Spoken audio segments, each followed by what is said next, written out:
네, 이어서 MTNW 주쌤 기다리고 계십니다. 김도영 전문가 만나 뵙겠습니다. 전문가님 안녕하세요. 네, 안녕하십니까 시청자 여러분. 주식 주쌤 김도영입니다. 네, 우리 투자자들의 이 얼굴이 참 어둡습니다. 그래도 생각보다 수급이라든지 달러 가격도 좀 선방을 해주고 있는 것 같은데요. 전문가님 보시기엔 어떠세요? 네, 어제 개미탈출 프로젝트 점심시간 방송에 이런 얘기를 드렸습니다. 한마디로 정리하면 공포를 매수하자라고 말씀 좀 드렸었는데요. 그것 중에 하나의 특징은 이 얘기 하나만 기억을 하시면 될 것 같습니다. 이번 주 부분에도 비차익 프로그램 쪽에 외국인들의 매수가 계속 지속되는 부분들을 우리가 확인할 수 있는 부분이죠.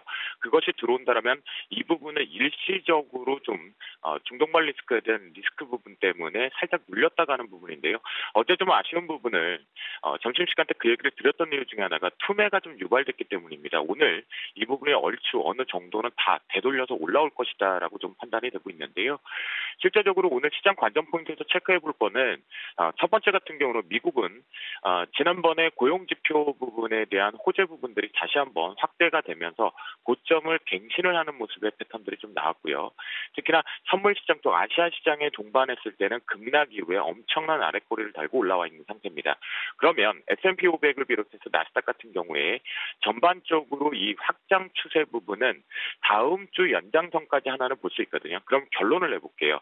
미국 시장을 놓고 보면 우리나라 시각으로 토요일까지라고 했을 때 중동발에 대한 리스크 부분들은 희석되면서 오히려 고점에서 추가적인 상승 부분들의 모멘텀을 가지고 있는 상승 추세 유지다라고 보실 수가 있겠고요. 그러면 우리나라도 동반해서 올라오겠죠. 그 부분을 한번 체크하는 거겠고요. 이유는 뭐냐면 우리나라가 빠질 만한 명분은 1월 옵션 만기에 대한 이벤트서였는데 그것을 어제 먼저 이 이란발에 대한 핑계로 내려왔다라고 볼 수가 있겠습니다. 또한 오늘 추가적으로 만기 이벤트에 대한 고점 부분이 막혀 있는 것은 사실이지만요. 이게 295대까지 올라가기 위해서는 중국 상해지수가 오늘 소비자와 생산자 물가지수 발표가 있습니다. 보시면 중국 상해지수와 이제 잠시 뒤에 선물 변곡과에서 체크를 해볼 텐데요. 바로 의미 있는 부분에 대한 갭맥구기가 있다라는 겁니다. 그렇다고 한다면 역시 기술적인 반등 부분들에 강하게 다시 되돌림이 나온다라는 관점으로 보시면 좋겠고 여기서 소비자 지수와 생산자 물가 지수 결국은 지갑이 계속 열리고 있느냐 없느냐라는 부분이겠죠. 그리고 우리가 자꾸 중동발이 희석되어서 이거 하나 기억하자고요. 자, 여러분. 다음 주에요. 워싱턴에서 미중 무역 협상에 대한 합의문 서명이 있죠. 그 이벤트 예의주시해야 됩니다. 그때가 정말 뉴스에 팔아라, 재료에 팔아라가 하나 걸릴 수 있기 때문에 제가 앞에서 미국 시장에 대한 위치 파악을 먼저 드렸다라고 보시면 좋겠고요. 오늘 그렇다고 한다면 기술적 반등 부분들이 좀 나오긴 하겠지만 이 중국발에 대한 지표값에 동반해서 커플링 화답이 될 가능성이 높다라고 말씀 좀 드리도록 하겠습니다.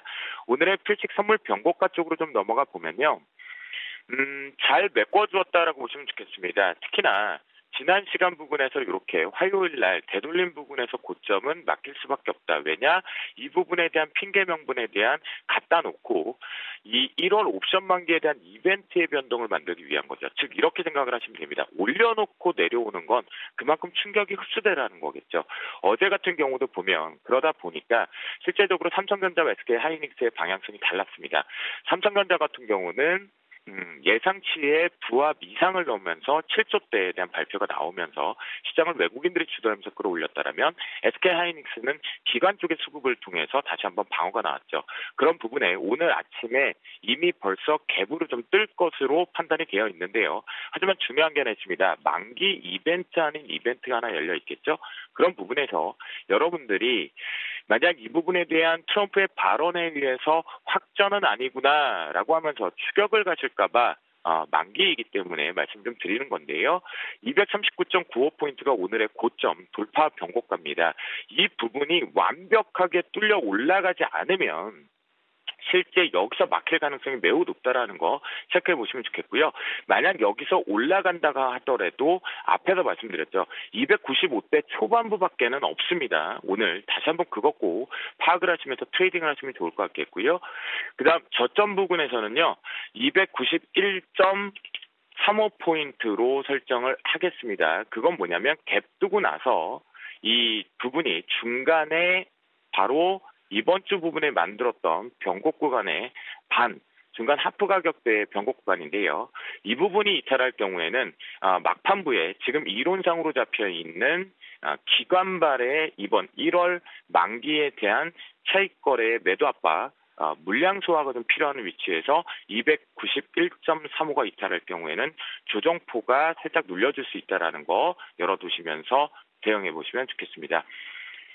자, 제가 새해 들어서 여러분들한테 늦게 인사드리면서 요즘 언급드리고 있는 것 중에 아마도 필식 또 주쌤 김도영 하면 한중일 관계 개선을 계속 조금은 귀딱지처럼 듣고 계실 것 같은데요.